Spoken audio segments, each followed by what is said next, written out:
Magandang araw, ako po si Justin Dizon para sa Pasada Balita ngayong alas 4. Kasunod ho ng inaasahang pagtama ng posibleng Super Typhoon Juan, ngayong weekend ipinag-utos ho ng Philippine National Police sa lahat ng unit nito sa buong bansa na mas paigtingin ang paghahanda kasabay ho ng humanitarian operation sa mga lugar na sinalanta ng Bagyong Tino. Ayon ho kay PNP Acting Chief Lieutenant General Jose Melencio Nartates Jr., inabisuhan na ang mga regional office na suriin ang tamang deployment ng mga pulis upang maiwasan ang kakulangan ng tauhan at kagamitan sa parehong relief efforts at preemptive operations. Kabilang ho dito yung pagpoposisyon ng mga rescue vehicle, communication equipment at iba pang logistic supplies sa mga high-risk area. Kasabay ho nito, pinatitiyak din ng PNP ang presensya ng mga pulis sa mga apektadong lugar upang maiwasan pa rin ang anumang krimen gaya ho ng panloloob at mapanatili ang kaayusan habang papalapit ang bagyo. Patuloy naman umanong makikipag-ugnayan ang kapulisan sa National Disaster Risk Reduction and Management Council o NDRRMC at mga lokal na pamahalaan para sa rescue coordination, relief at recovery operations. Lalo na't posible umanong lumakas pa si Juan sa pagpasok nito sa Philippine Area of Responsibility.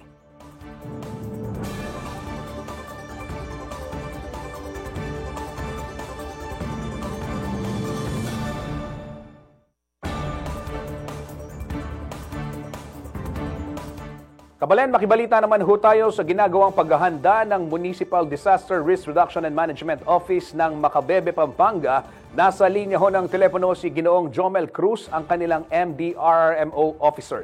Magandang hapon po, Sir Jomel. Kumusta ho yung preparasyon dyan ho sa bayan ng Macabebe? Magandang araw po, magandang hapon po sa inyong lahat at sa ating mga nanonood at nakikinig.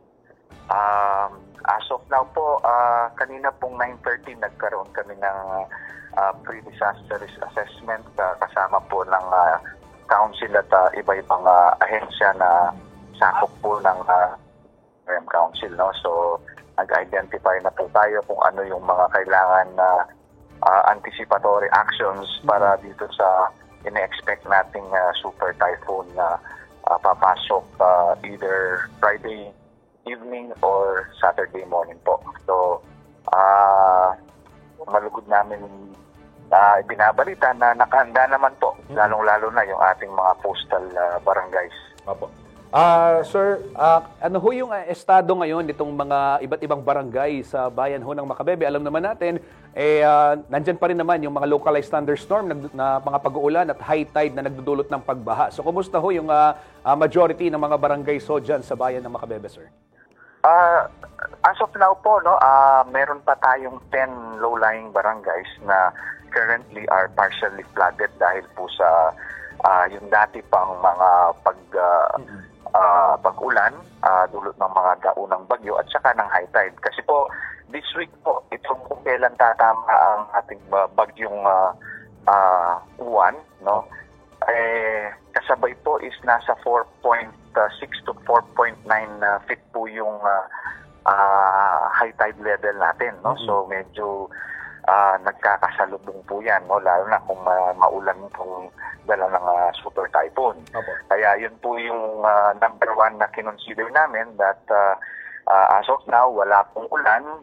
Ang high tide ay nasa 4.6, so medyo baha na po yung 10 barangays natin. So lalo na darating po yung ating bagyo. So yun po yung pinaghahandaan ng ating mga barangays, no? So we are implementing yung preemptive evacuation. Meron po tayong directive na in-issue kanina pa. So sa lahat ng mga coastal and even mga barangays natin na merong mga critical infrastructures o yung mga houses na medyo gawa sa light materials na mag-preemptive evacuation na po. Kung hindi man, i-employ po yung forced evacuation sa tulong ng PNP. Sir Jomel, eto hong bayan ng Macabebe, dahil nga madalas yung pagbaha, kabilang ho dun sa mga natatanggap din naming hinaing ng mga kababayan natin yung ika nga biyahe palabas at papasok ng bayan dahil minsan bibihira na lang din yung mga maliliit na sasakyan makapasok doon sa ibang mga kalsada. Ano? So ngayon pong merong paparating na malakas na bagyo, paano ho pinaghahandaan yung mobility nitong ating mga kababayan? Dahil alam naman natin may mga nag-aaral o di kaya naman nagtatrabaho o kailangan bumili ng supply sa labas din ng nasabing bayan. So paano po yung sa mobility, sir? We're best effort po tayo pagdating dyan. No? Kausap naman po natin yung mga transport group natin na hanggat kaya po ng kanilang mga bus, bibiyahe po sila. No? Pero meron naman po tayong alternatibo na magkakaroon tayo ng libreng sakay na merong schedule para lang po makalabas yung ating mga kababayan na gustong lumabas ng Makabebe. So nakahanda po tayo doon. Hopefully hindi tayo aabot doon, no? Pero isa po 'yun sa ating mga na-identify na risk factors na pwedeng kailangan nating bigyan ng tuon, no? Apo. Sir Jomel, nabanggit nyo kanina yung possible evacuation. Ano? Ito ho, yung DILG, meron siyang atas na inilabas na by November 9, dapat makompleto yung mga evacuation efforts ng lahat ng LGU na posibleng daanan o tamaan nitong paparating na bagyo. So kayo po, sir, alam natin, sanay naman na yung ibang mga nagbabakwit sa Makabebe, hindi naman sa evacuation center nagpupunta. May mga nagpupunta sa kamag-anak. Paano ho yung magiging kondukta nito at sa ngayon ho ba nakapag-communicate na rin tayo dun sa mga barangay, sir? Yes, sir. Kanina po, 9:30, no, even bago lumabas po yung directive ng DILG, masaya po tayo na nag-sync yung ating directives even before that came out. No? Yung pong instruction natin at pag-uusap natin sa mga coastal barangays at saka yung mga ibang barangays ng nasa loob ng Makabebe ay yun nga, i-identify yung mga, kasi po ang pagdating po sa baha kasi merong traditional na pag-evacuate yung mga tao dito, so preemptive din yun. So sanay na kami doon, kaya na namin i-handle yun. Kaya lang ngayon, ang pinapa-prioritize namin, dahil super typhoon ito, hindi lang po yung baha yung inaalala natin, but yung lakas ng hangin. So ang mga nasa endangered dyan ay yung mga bahay na light materials, no? So yun po, kahit yung bahay mo light materials, dinadatnan ng bahay, hindi masisira yan no? Pero kung may hangin, yun yung nakakasira. So yun po yung pina-priority namin, na iuna nilang idalhin sa evacuation center yung mga merong mga light materials who cannot withstand signal number 5 just in case. Opo. So ganun po yung natin. And then of course, the rest are yung po talagang kung inabutan ng masyadong malalim yung bahay nila, so mag-i-evacuate po. Pero dun sa preemptive, inuuna po natin, pina-prioritize natin yung mga ganong kababayan natin. Opo. Sir Jomel, ito pong deklarasyon ng National State of Calamity ni Pangulong Ferdinand Marcos. Ano? So sa inyo po, yung Calamity Fund, paano ho yung magiging operasyon nito, yung magiging usage nito hong pondo, at magkano ho ba yung Calamity Fund ng Makabebe, sir? So far po kasi ang Makabebe has declared state of calamity since July 25, 2025. No? So we are already in that process na. Okay. So kahit hindi po nag-declare ang national state of calamity si PBBM, ay kami po nasa state of calamity na. So kami po meron pang from our approximately 5-point-something million, meron pa kaming natitira mga 2M na pwede pa po nating i-release hanggang end of this year. So, okay naman po tayo dun sa pagdating sa QRF kasi alam na namin talaga yung halakaran ng bagyo at pag-flooding dito. Kaya we spend it wisely. Hindi namin porket na-declare ng state of calamity, todo-todo. No? Iniisip din po namin. Kagaya nito, we thought na baka December, we're good na, no? Pero ito, dumating ulit ang isang super typhoon. So, we are still good. Okay pa po tayo dun sa QRF natin, no? Opo. Sir Jomel, matanong ko naman, yung coordination ho ng LGU sa mga utility providers, yung mga poste, nasilip na ho ba? Dahil nabanggit nyo nga kanina, itong malakas na bagyo, may dalang malakas na hangin.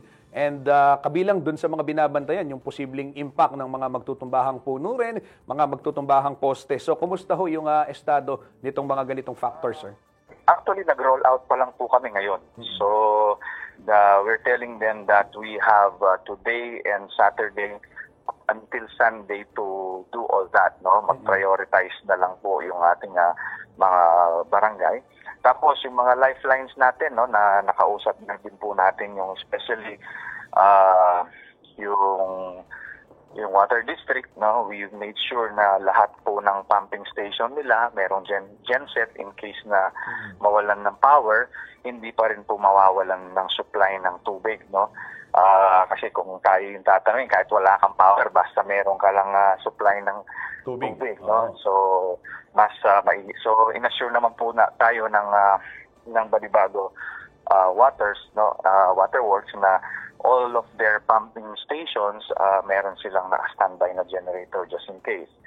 Tapos po, minobilize na rin po natin yung ating barangay to coordinate yung mga nakikita nilang poste na medyo hazardous na with Pelco para as early as now maayos po yung mga posting lang. Tsaka yung trimming operations po, dinirect rin natin yung ating mga barangays to trim there yung mga malalaking puno nila para at least they can withstand the hagupit ng super typhoon. Opo. Sir Jomel, panghuli na lamang, paalala na lang ho sa mga kababayan natin sa Makabebe at kahit hindi sa Makabebe, yung mga nakakanood ho dito sa ating programa dito sa Central Luzon dahil tayo ho yung isa sa mga dadaanan ng bagyo, Central and North Luzon ayon sa Pag-asa. So ano ho yung pwede nating habilin sa ating mga kababayan, sir?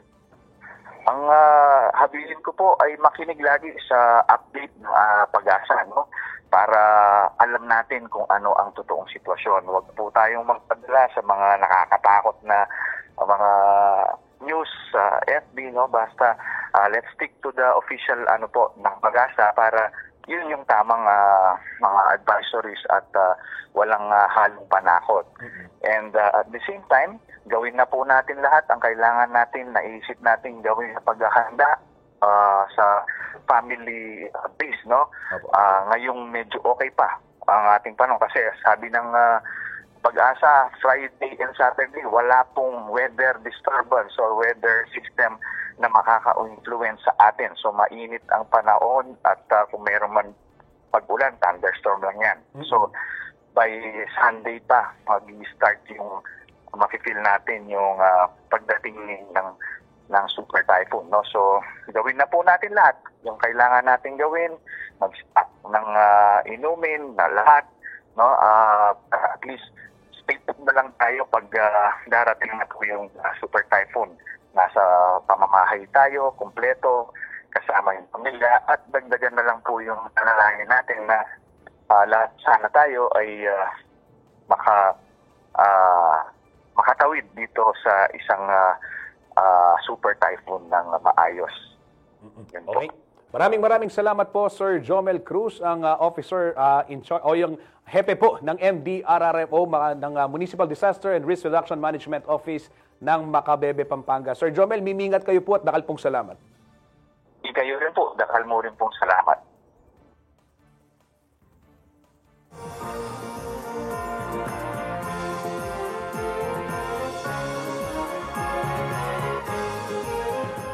Mga kababayan, nalalapit na po ang pinakamakulay at pinakamasayang okasyon na bida, ang nagkikislapang higanting parol ng City of San Fernando. 36 days na lamang at Giant Lantern Festival. Magkita-kita po tayo sa Robinson Star Mill sa December 13, 2025. Abangan po ang iba pang mga balita mamayang alas 6 ng gabi sa CLTV 36 News. Ako po si Justin Dizon.